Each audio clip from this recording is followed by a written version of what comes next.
Have you ever just stopped and wondered what really gives someone the strength to get through something truly unimaginable? Well, today we're going to unpack some of the most powerful stories ever told.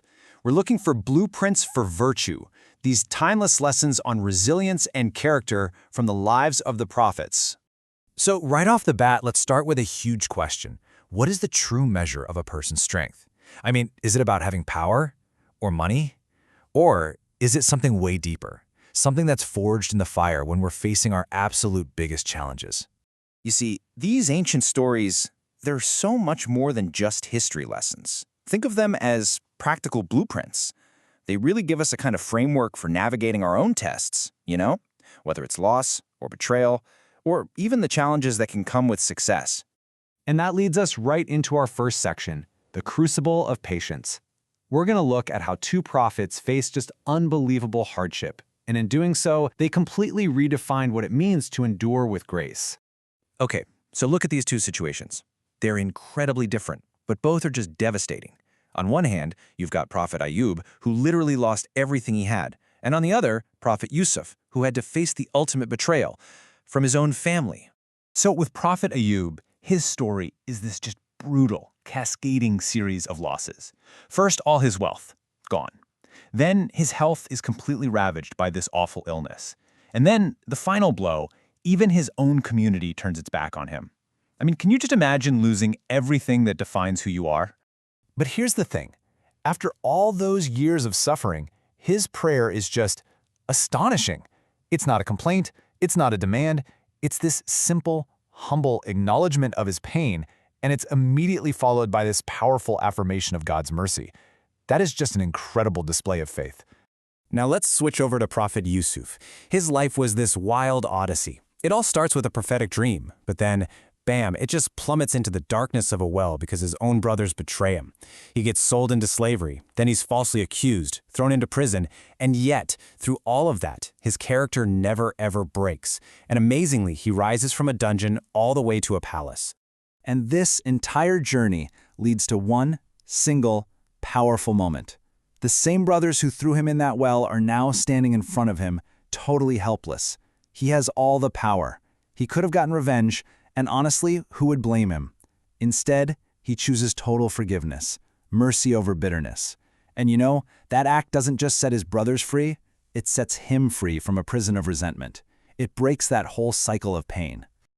And that choice, that moment of power, brings us to this idea of the paradox of power, which is explored perfectly in the story of Prophet Suleiman. This was a king with abilities you can barely imagine, which really begs the question, is having that much power a blessing, or is it the ultimate test of your character? Okay, so first things first, we need to get something really straight here. Prophet Suleiman's abilities were miracles. They were divine gifts from God. This is completely different from magic, which is all about deception and seeking help from other forces. And that distinction is absolutely crucial for understanding his story. And I mean, his kingdom was unlike anything the world has ever seen. We're talking about controlling the wind itself, having authority over the jinn, these powerful, unseen beings. He could even understand what animals were saying. This is absolute power, the kind of power that could so easily corrupt someone absolutely. And yet, with all of this incredible, mind-blowing power, his mindset was just one of profound humility. He saw every single gift not as something he was entitled to, but as a test from God to see if he would be grateful. And that humility, that was the key. That's what prevented his incredible gifts from turning into arrogance and tyranny. It grounded his entire reign in justice and gratitude. So, what's the real victory in all of this? Is it the kingdom? Is it getting your name cleared? Is it even getting your health back? No.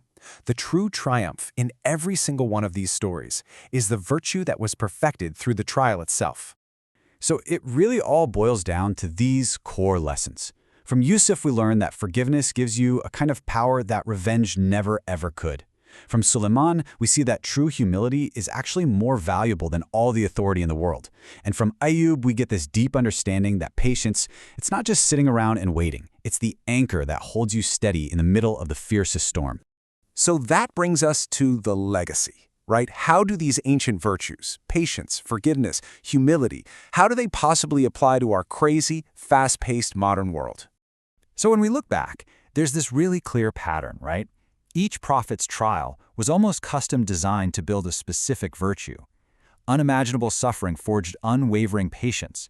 Cruel betrayal taught radical forgiveness, and absolute power tested profound humility. It's just such a powerful reminder that our biggest challenges can actually be our greatest teachers. So I'm going to leave you with this last thought to chew on. In our world, a world that's so full of conflict and ego and this need for instant gratification, which one of these virtues, patience, forgiveness, or humility, do you think we need the most right now? The blueprints are all here. What we choose to build with them, well, that's up to us.